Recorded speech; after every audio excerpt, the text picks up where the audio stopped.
All right. Thanks a lot for joining us tonight. My Thanks a lot for joining us for a Dearborn Library program with Mr. Garrett Graff to talk about his new book, Watergate: A New History. Got a couple quick quick announcements to start. Number one, if you do have any program issues with connecting and with Zoom, uh, let me know, and I'll connect you with our automation staff member who's joined us for the conversation. And be sure to join us next time for on Tuesday, April 12th at 6:30 p.m. We'll be talking with Josh Greenberg, author of the 2022 Michigan Notable Book. His name of the book is called Trout Water, You're on the Al Sabo River. So be sure to join us. You can register for that program, and once you register, you'll get a Zoom link that'll be on Zoom. So now for a quick introduction, Mr. Graff. Mr. Graff is a distinguished journalist and best-selling historian. He's spent a dozen years covering politics, technology, and national security. Today, he serves as the director of cyber initiatives for the Aspen Institute, and he's contributed lately some great articles to Wired. He's also contributed to CNN and Political. He's also written publications from Esquire, New York, Rolling Stone, and the New York Times. And he's written a number of great books like Threat Matrix, Raven Rock, and New York Times bestseller on 9/11 called The Only Plane in the Sky. So thanks a lot for joining us, Garrett, and welcome. It's my pleasure to be joining you. I was just saying to Dan in the green room here before, I'm over in Vermont, where I live, and we're experiencing probably the same moment that you guys are, where every day is spring fighting with winter. So it's a good time of the year. Oh yeah, it's warm one day, cold the next. That's how it is. So I really, as I was mentioning it to you before, I really enjoyed your book, Watergate. It really gives you, through your details, for your writing, it really gives you a picture in mind of, you can picture in your mind the different characters in the different instances and everything. I mean, there's been so much written about the events, and you probably found this in your research. There's so much written about the events and participants of the Watergate story. What was your motivation in writing this book? Yeah, it's a great question because obviously Watergate has been sliced and diced 1,000 ways by different journalists and memoirs and historians over the years. Richard Nixon, of course, is a fascinating character unto himself for presidential historians. But what I came to this story for two reasons, really. One was, as you started to lay out in the introduction, I've spent the last 5 years covering this very weird political moment that the U.S. has lived through. The Russian attack on the 2016 election, Mueller investigation, the Trump administration, the first impeachment, and so forth. And it got me interested in really what transpired the last time our nation struggled with this same set of questions. And you saw sort of the levers of government in Washington confront a criminal and corrupt presidency, and why the outcome then was different than now. So that was what led me as a historian, as a writer, to the subject in the first place. But then as I got into it, what I really found was that there wasn't a good soup to nuts, start to finish narrative of the Watergate story, which is what I set out to try to write with this book. And the last time someone tackled that was more than 25 years ago. Stanley Cutler's Wars of Watergate and Fred Emery's Watergate in 1994. And that in those last 25 years, we've actually learned an incredible amount of new information about the events of Watergate itself. And so this book was an attempt to try to pull together the full story, tell it in a way that made sense of a lot of disparate events, and then incorporate all of the new information that we have learned since. Let me give you sort of three really quick examples. The first is the Nixon Tapes have come out over the last 25 years. 3 volumes of them. You can actually sort of see some of them over my shoulder here on my desk shelf behind me. Thousands of pages of Nixon conversations, newly transcribed, that have been released over the last 20 years. Then also the identity of Deep Throat, the famous anonymous source, the central source for Bob Woodward and Carl Bernstein at the Washington Post, a source that for the first 30 years after Watergate, people had believed was the figure that Hal Holbrook had played in the movie All the President's Men, this sort of pro-democracy defender in meeting in the parking garage with Woodward to try to help him find the truth about the corruption inside the White House. Deep Throat, though, we now understand, was FBI Deputy Director Mark Felt, and that actually he was none of those things. That actually what his motivation as a source was that he was angry that he had been passed over to be director of the FBI, and that this man, Pat Gray, had been appointed by Nixon, usurping in Mark Felt's eyes the role that he was owed after years of loyal service to J. Edgar Hoover. And so what we've sort of long thought was sort of an anti-Nixon, pro-democracy campaign actually turns out to be really brutal, bureaucratic knife fighting over succession politics in the Department of Justice. And it really changes the way that we see the role of Deep Throat and that he played throughout the scandal. And then, of course, the third thing that really changes the way that we understand Watergate is this event that we've really only come to understand in the last couple of years, as some new documents have been declassified by the Lyndon Johnson Presidential Library about what was known as the Chanult Affair.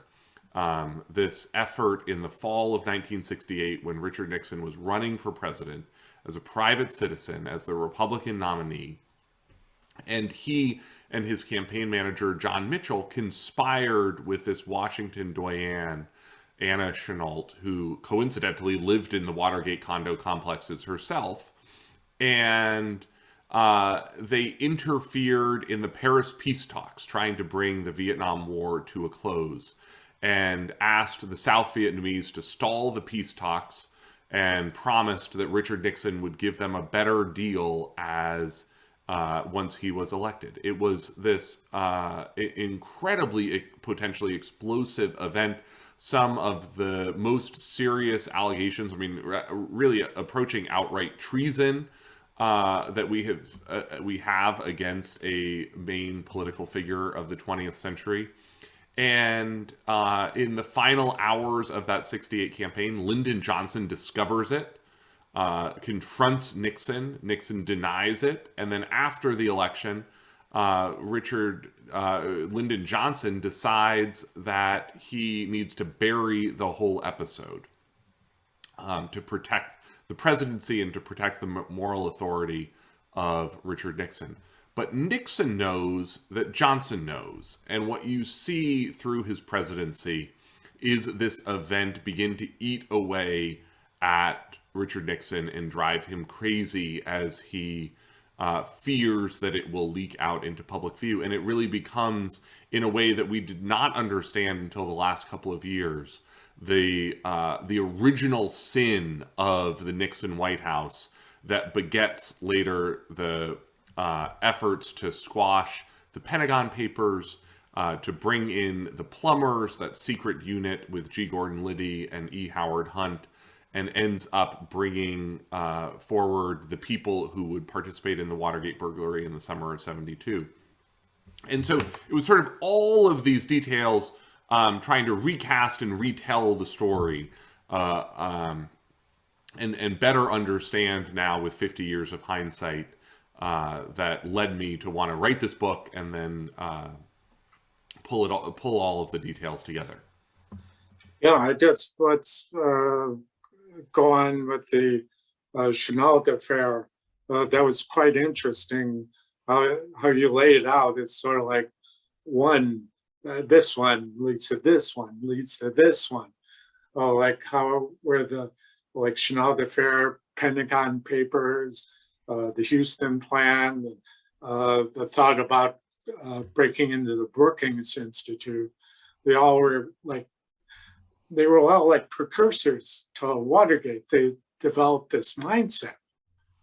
Yeah, and that's one of the things that I found sort of most fascinating in the research. I was born in the 1980s. I didn't live this experience firsthand. I've only ever read about it in sort of history and seen the pop culture handed down with movies like All the President's Men. And there's sort of this tale that we tell of Watergate, that you have the burglary, June 1972.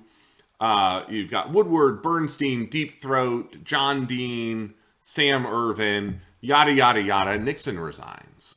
And what it really becomes clear when you dive into the details of Watergate is that Watergate really wasn't the burglary.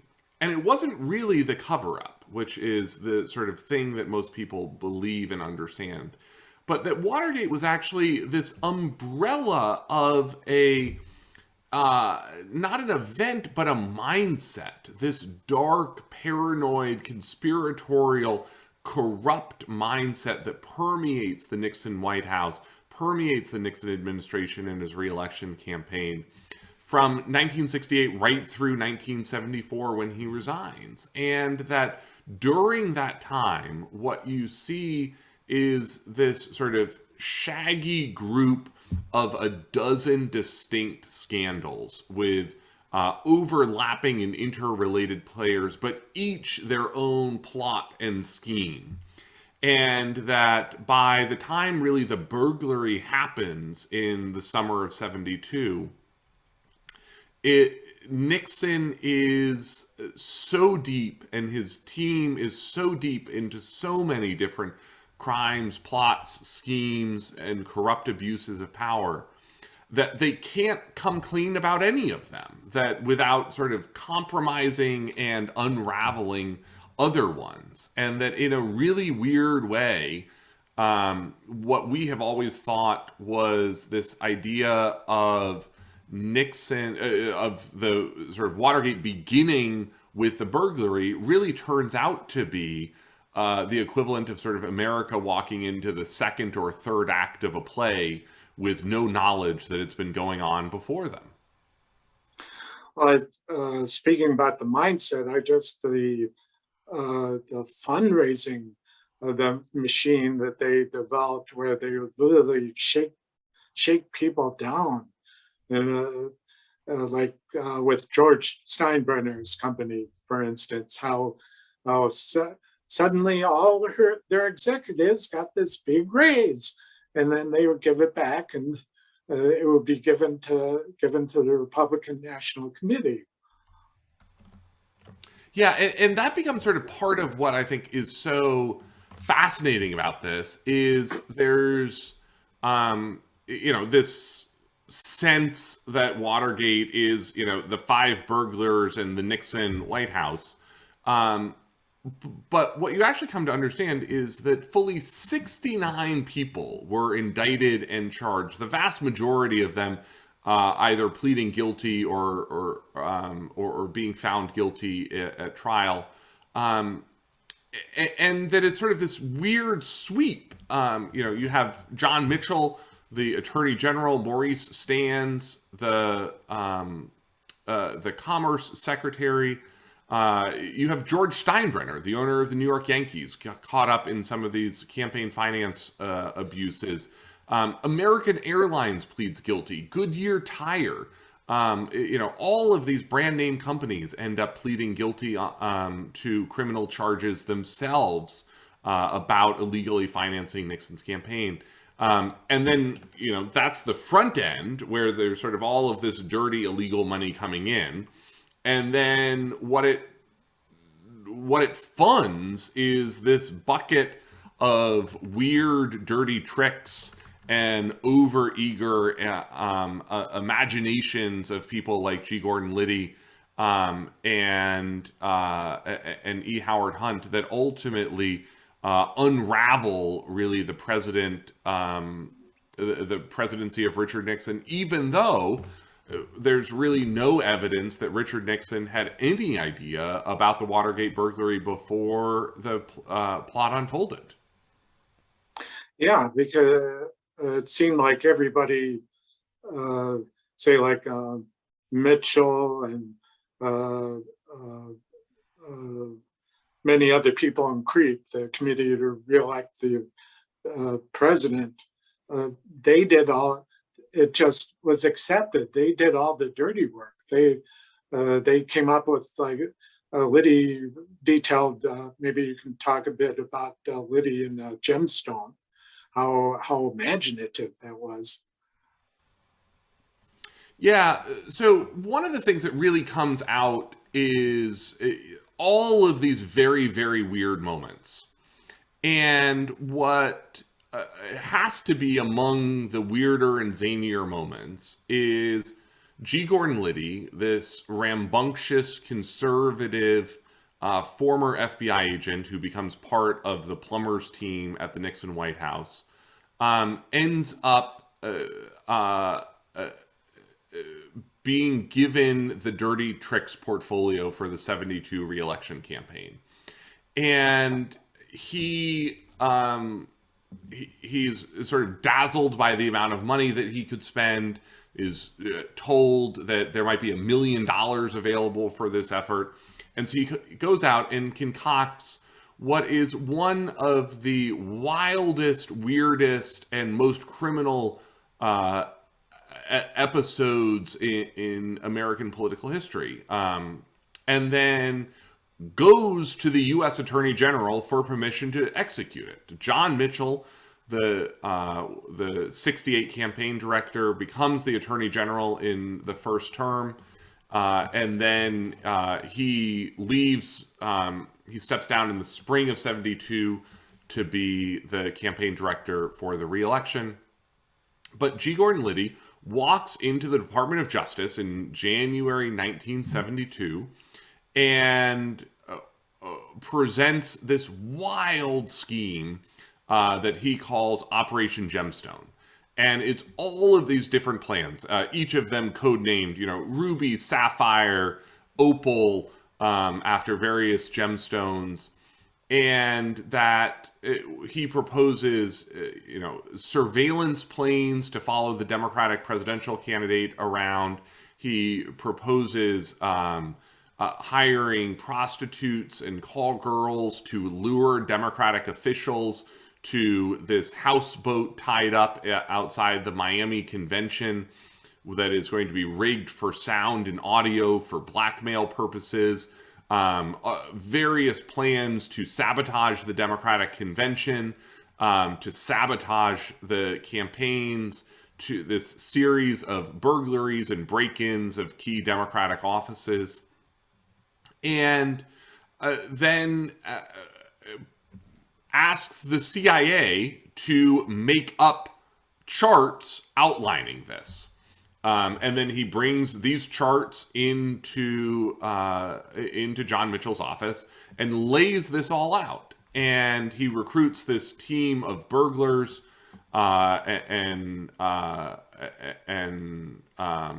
would-be kidnappers. I mean, part of the Gemstone plan involves kidnapping and drugging anti-war, anti-Nixon activists and taking them to Mexico for the duration of the Republican convention.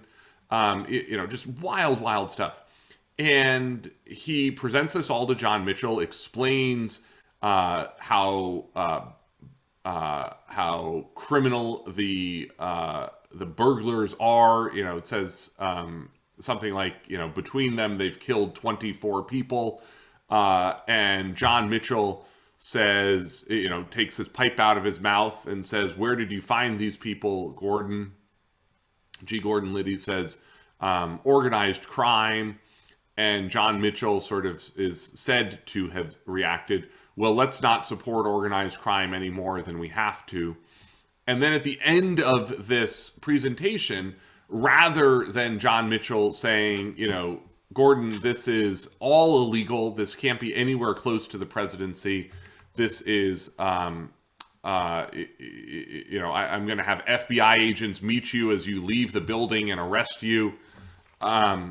He sits there takes his pipe out of his mouth again and says, basically, "This plan is too expensive. Can you come back in a few weeks with a cheaper plan?" And that this is sort of what ends up unfolding throughout that spring of 72 is G. Gordon Liddy keeps presenting these crazy plans and no one tells him no.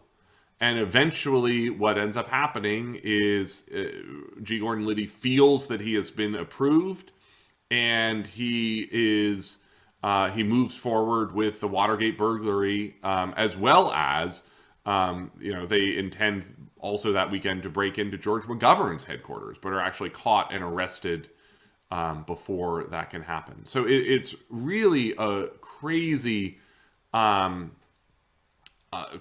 story.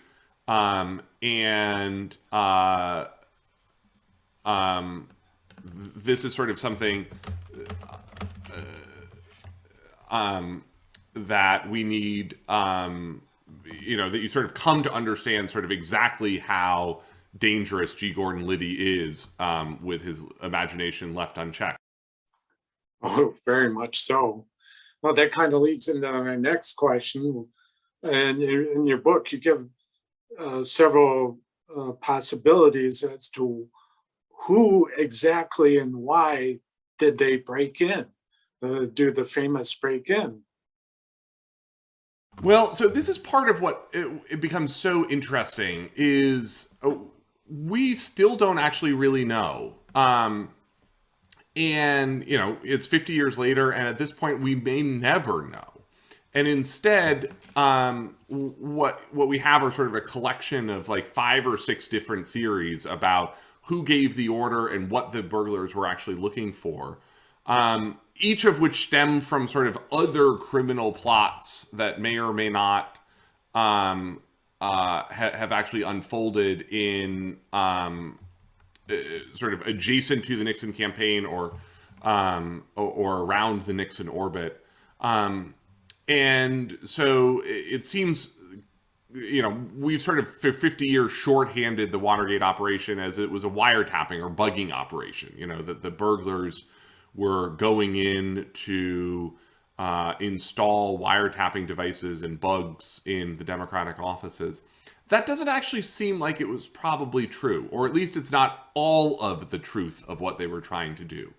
And they were probably trying to find either derogatory information about the Democrats or uncover what derogatory information the Democrats had on Richard Nixon's campaign. And that there are sort of a number of different theories that have been put forward over the years about various things like that. And that one of the things that really comes through is that there were just, again, so many different weird things going on in the Nixon orbit that we may never really know the truth of what they were looking for. I mean, one of the theories is that the burglars were actually looking for information that the Democrats had on a different set of illegal campaign donations made to Nixon in 1968, where Nixon had actually taken money from the Greek military junta and the Greek intelligence services to be more favorable to their dictatorial rule of Greece, which is true. Nixon did do that, and so there's some question of whether the burglars were actually trying to uncover whether the Democrats understood that. There's also a bunch of pretty interesting and pretty compelling information that the CIA had a pretty good understanding of what the burglars were up to that night.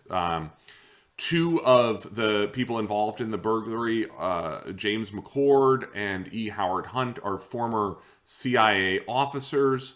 One of the Cuban emigre burglars that Hunt had recruited that night, he had helped out on the Bay of Pigs invasion, and so most of the burglars were sort of Cuban Bay of Pigs veterans.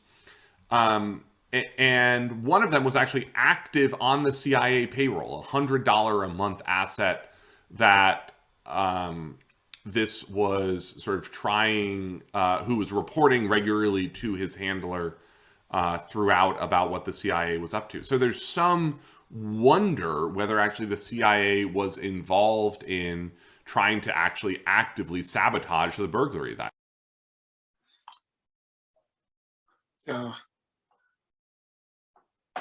Let's see. Oh, do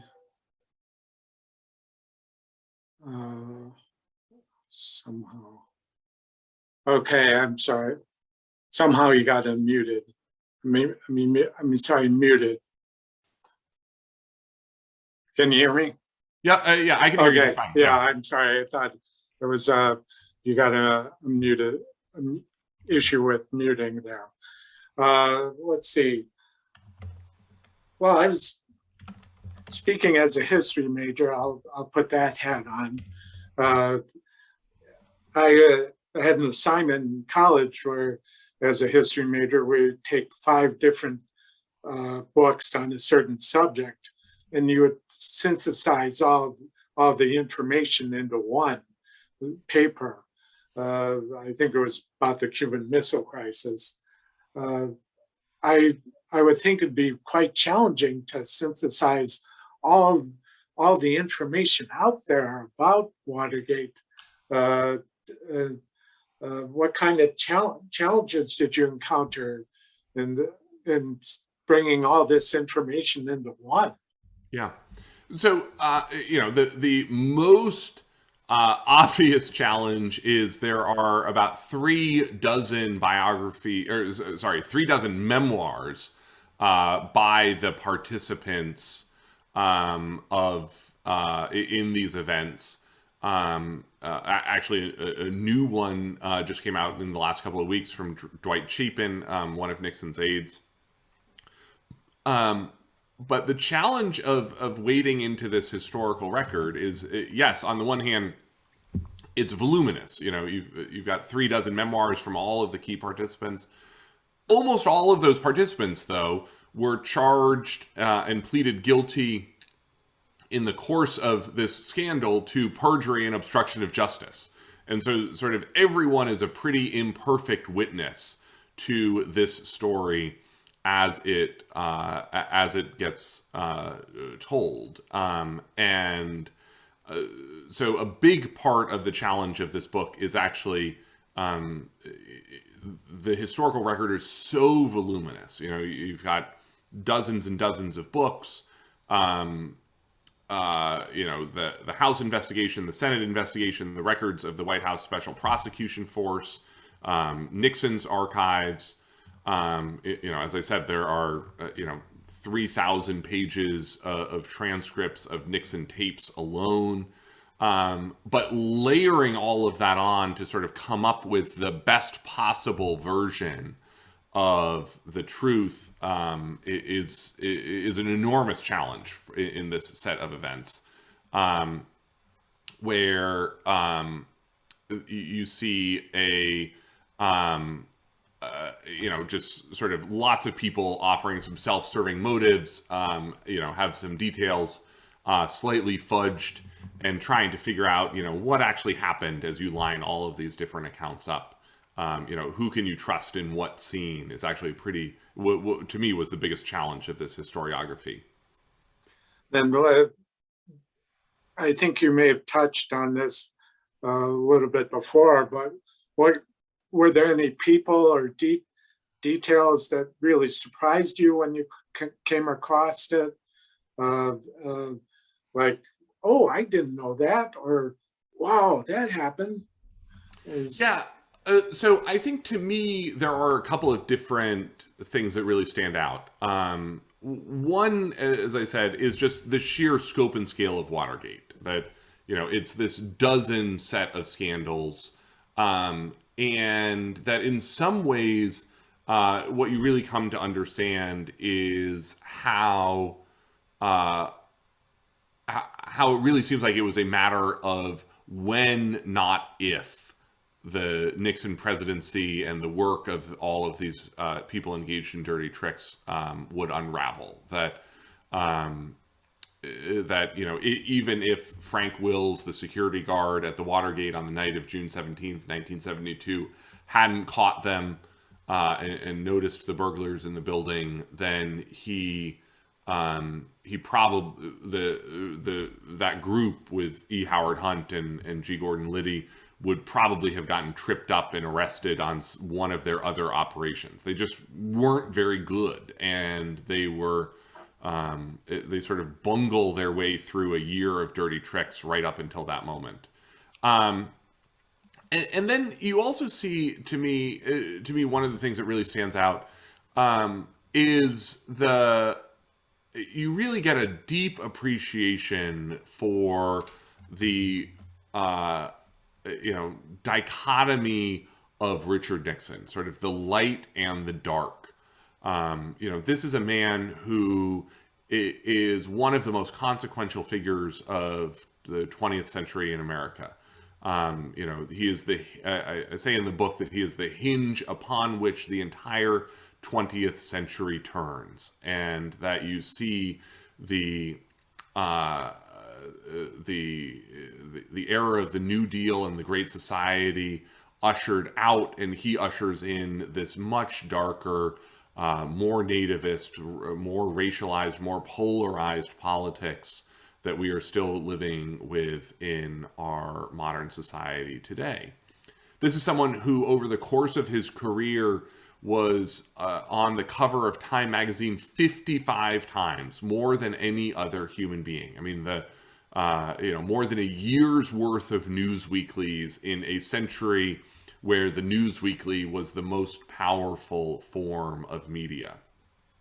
And that what unfolds is this incredibly ambitious presidency. Nixon comes in, he has this grand strategy and plan to bring peace to the world. He ends the Vietnam War. He reopens relations with China. He ushers in the era of détente with the Soviet Union and arms control treaties. He's the first president to visit a communist bloc country. He's the first president to visit Moscow. He's the first president to visit Beijing. He signs Title IX. He creates OSHA and the EPA. He actually does more than any president before him to bring women into the federal government. He brings the first female military aides to the White House and appoints a presidential assistant to help basically turn over the middle management of the government from men to women, and hires 1,000 women into the middle management of the federal government. This is someone who has this huge track record, and then at the end of the day, can't beat the dark, criminal, corrupt, paranoid mindset that sort of permeates his thinking day in, day out, and ends up when he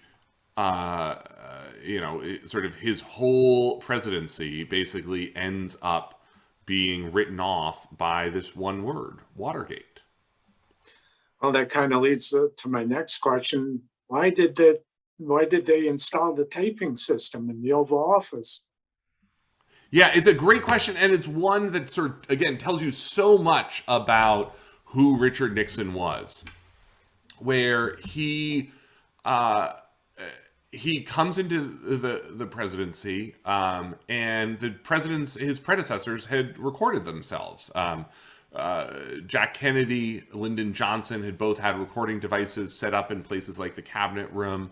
And it was an on-off switch so that they could record some conversations, but not all of them. Richard Nixon tears the whole system out, wants nothing to do with it, and then ultimately ends up feeling, as his presidency goes along, that it's going well, that he has a successful and historic presidency. And he begins to fear that he's not going to get credit for all of the great things that he's doing. He feels that he has these treacherous aides like Henry Kissinger who are sort of saying one thing behind the closed doors of the Oval Office and then going off to their fancy Georgetown cocktail parties and bad-mouthing Nixon to journalists and Washington society. And that sort of Nixon is left alone with his failures and others are taking credit for his success. And so he secretly installs this recording system such that he will be able to capture the true history of his own events. And that he sort of hopes to have this permanent historical record of how his presidency unfolded. And of course, he installs right at the very beginning this fatal flaw that he sees, that we sort of all come to understand, that there's no on-off switch for his recordings. And instead, what we have is a voice-activated system that records all of his darkest fears and most criminal and paranoid thoughts over the years ahead, ultimately leading ultimately really leading to his resignation in the August 1974. Well, the press during this time, their relationship with overall society, probably, and very much so with the White House, I mean, it really changes. The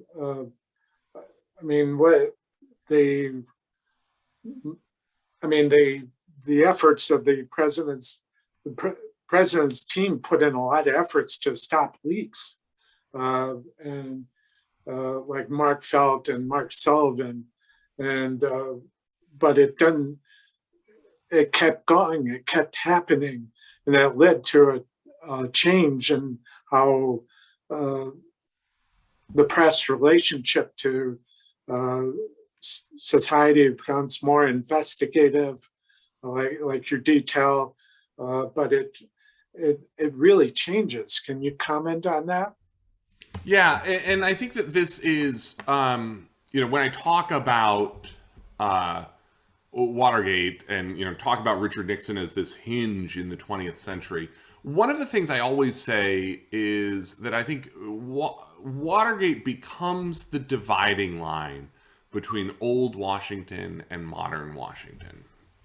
And that, we are still living today with the legacy of Watergate. We are living with, the tradition of the investigative press that Woodward and Bernstein and other journalists ushered forward in that moment. The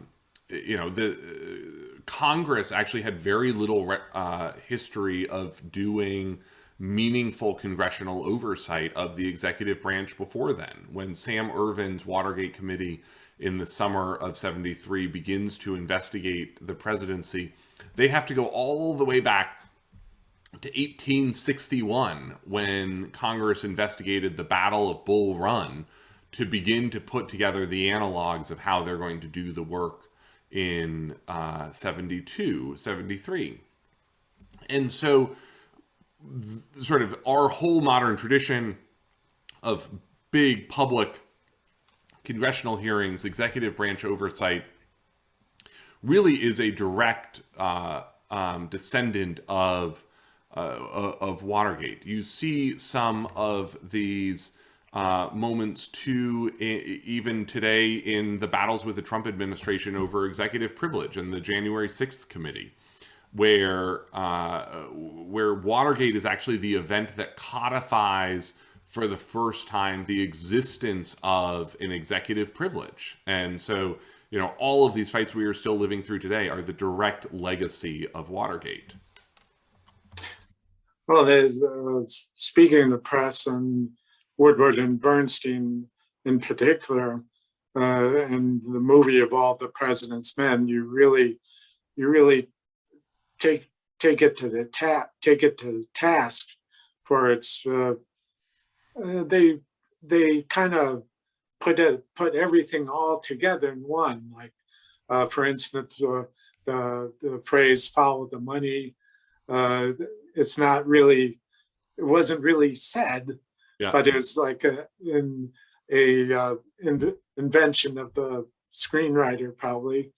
The story of Gordon Liddy putting his hand over the fire it's given and saying, "Oh, I don't mind the pain. It's you just don't think about it," and how certain liberties were taken, and it's really like with how I was finishing up the book the other day and noted how Woodward would tell Mark Felt when to meet by putting the plant out on the porch, but he couldn't. You had to be an acrobat to even notice that the plant was out on the porch, his porch at the apartment, where you lived at the time.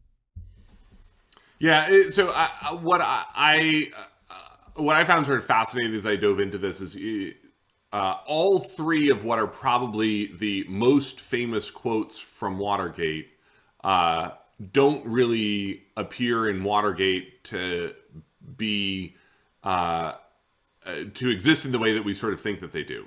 So first, as you said, the advice from Deep Throat, follow the money, never actually said in the course of the Watergate scandal by Deep Throat. Second, sort of Nixon's most famous line, "I'm not a crook. The American people deserve to know whether their president is a crook. Well, I am not a crook," actually has nothing to do with the Watergate burglary, and it stems from one of these related but distinct scandals having to do with some light presidential tax fraud, where there are questions about some financial shenanigans in his personal finances that Richard Nixon did that lead to an investigation of tax fraud. And it's Nixon says, "I'm not a crook," in reaction to the tax fraud allegations, not Watergate itself. And then third, sort of the mantra that I heard, 1,000 times in my Washington journalism career, the mantra of sort of every crisis communications person, the cover-up is always worse than the crime, is, sort of supposedly the lesson of Watergate. But what actually becomes clear as you dive into this is that that's probably not actually true in the context of the Watergate events itself. That actually Nixon's crimes were far worse than the cover-up. Nixon's crimes were some terrible abuses of power, abuses of American civil liberties, and numerous and myriad and highly, highly corrupt. And that in this case, actually, the cover-up is not worse than the crime at all. So, I was curious, did you actually interview any participants for this book, or you just were dependent on past writing and scholarship?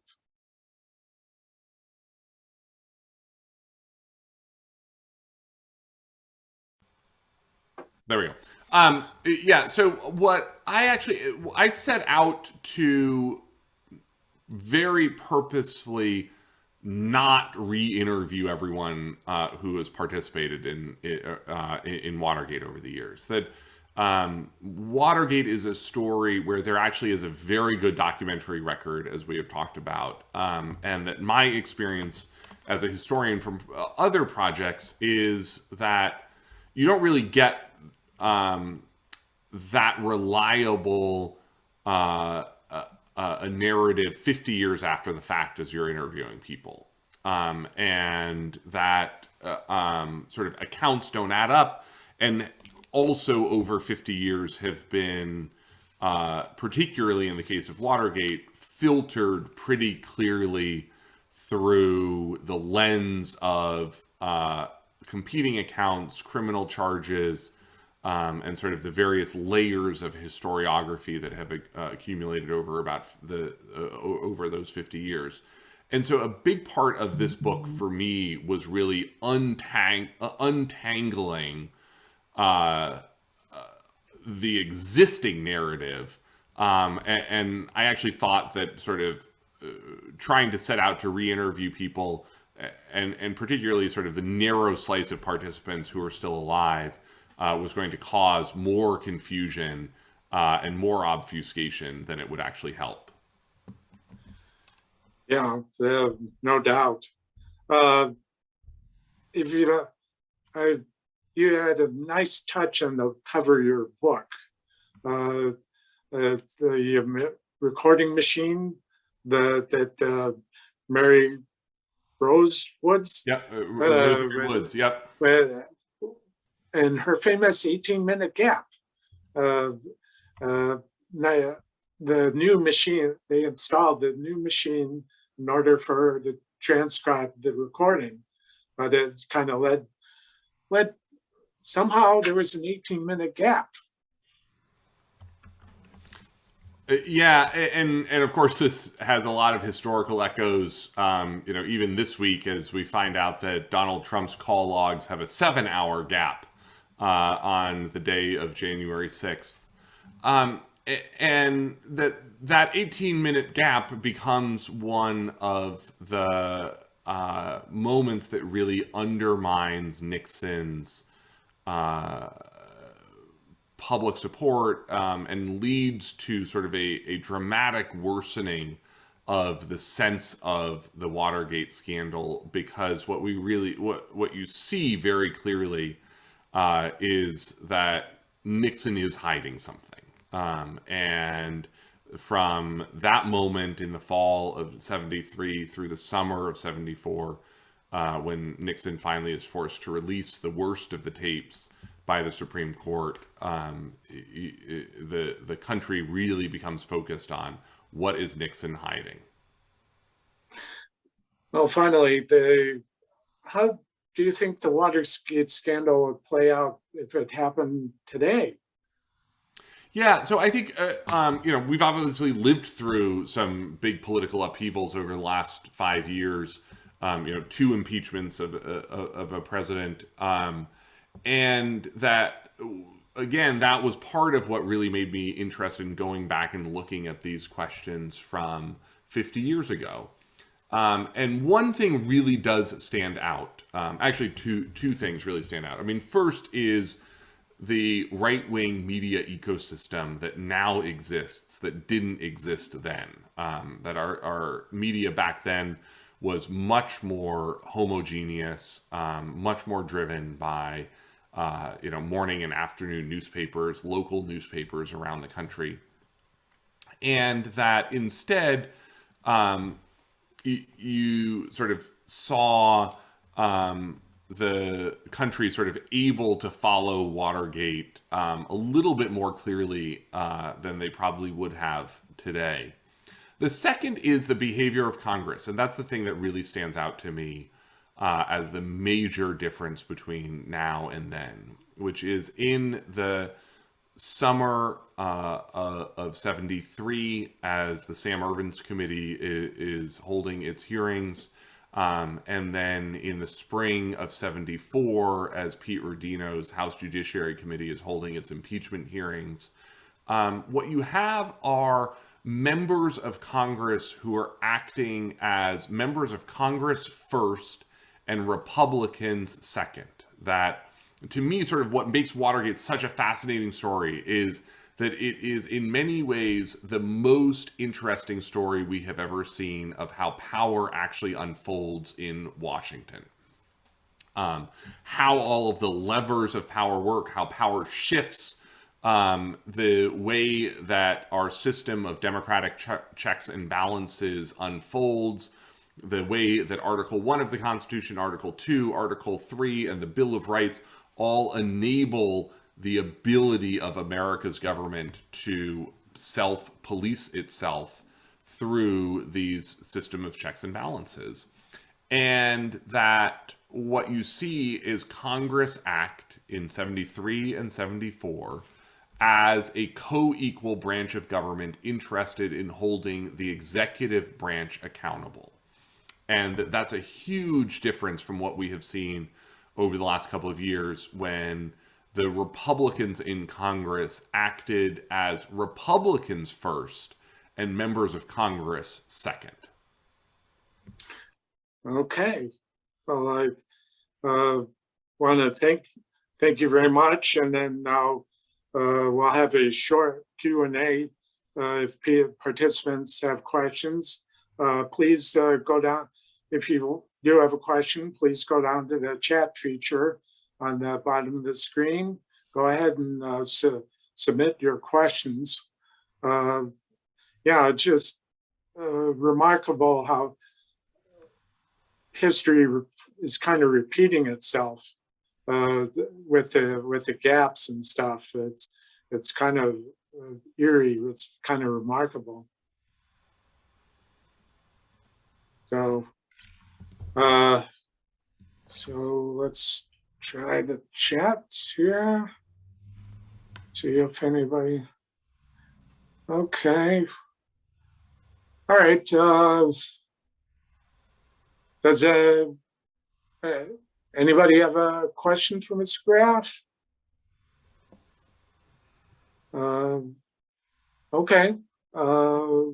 Yeah, I don't see any questions coming up. Well, thanks so much. It's a pleasure to have the chance to talk to you all tonight. And thanks so much for having me. Yeah, thank you very much, and have a good night. Bye-bye.